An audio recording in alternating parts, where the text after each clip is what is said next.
एक दृष्टांत आता है कि एक पंडित जी नित्य गीता पाठ करते थे और गीता पाठ करते करते वो रुक गए आकर के अनन्यास चिंतयन्तो माम ये जनाः पर्युपासते, ये वाले श्लोक पर आकर के रुक गए। बोले कि भगवान ने जब कह दिया है कि अनन्यास चिंतयन्तो माम, जो मेरा अनन्य पूर्वक भजन करेगा मैं उसका भरण पोषण पालन पोषण करूंगा, तो अब मुझे माधुकरी करने जाने की जरूरत क्या है।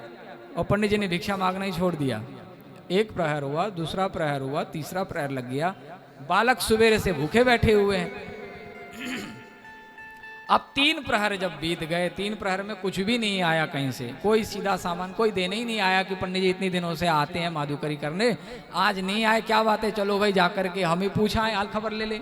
तब तो लगे भी ना कि हाँ भाई ये लोग भी हमको चाहते हैं, अथवा तो भगवान ने मतलब व्यवस्था कर दी है, वो भी हमारी चिंता करता है।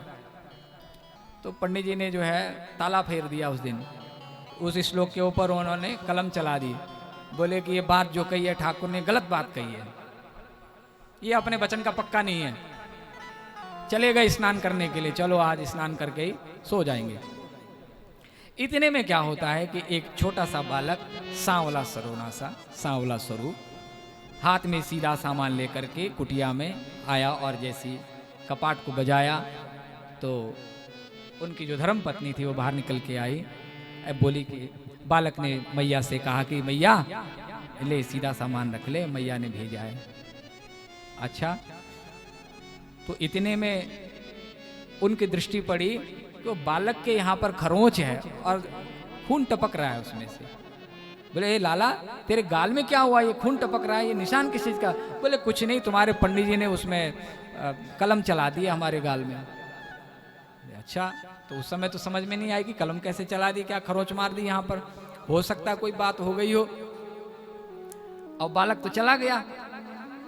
इतने में पंडित जी स्नान करके आए, देखा तो सीधा सामान आया। बोले अरे पंडिताइन ये कहाँ से आया। बोले अभी छोटा सा बालक आया था, ये दे करके गया है। और बोले सुनो एक बात बताओ, तुमने वो बालक को खरोच क्यों मारी। बोले खरोच, कौन सी खरोच। बोले कि उसके गाल पर यहाँ पे बोला था कि पंडित जी ने हमको जो है कलम चलाई है हमारी गाल पर। तो पंडित जी, क्योंकि भक्त तो थे ही ना, और जो भक्त होता है भक्त को समझने में कहाँ देर लगती है। तो जैसे ही उनको ये बात सुनाई दी, इतने में समझ गए कि कोई और दूसरा नहीं तो मेरा ठाकुर है। बस फूट फूट करके रोने लगे।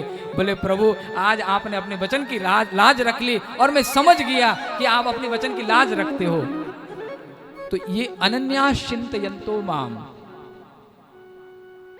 ऐसा अनन्य भाव हो कि अगर झगड़ा भी करना हो, अगर लड़ाई भी करनी हो, अगर शिकायत भी हो, तो आप दूसरे से मत करना, आप उसी से शिकायत करना जिससे आपने नेह लगाया है। ये अनन्य आश्रय है, और अनन्य आश्रय का फल कभी व्यर्थ नहीं जाता है।